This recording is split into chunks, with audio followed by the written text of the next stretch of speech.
Okay, we just went over how to find individual descriptive statistics in Excel. So mean, median, and mode. And these are all things that you are going to need to know how to do as you do part 3 of your project.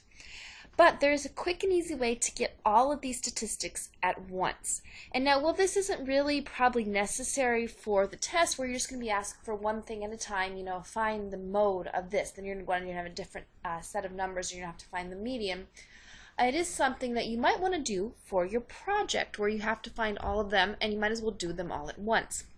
If you go to Data up here, and you go down to Data Analysis, you get this pop-up menu. And on it is this one called Descriptive Statistics. Now, if you are not showing data analysis when you open up Excel and you click on the data menu, you need to install it.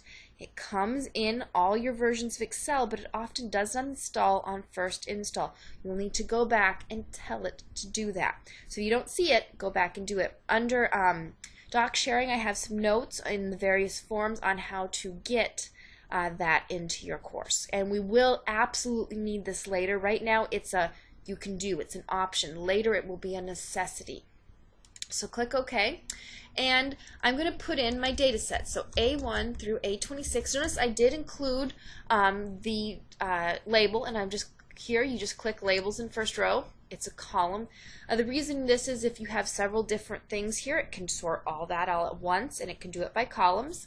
Output range, I'm just going to tell it to put it next to it in F1, and I want it to include all the summary statistics. You'll notice though you have some other options as well.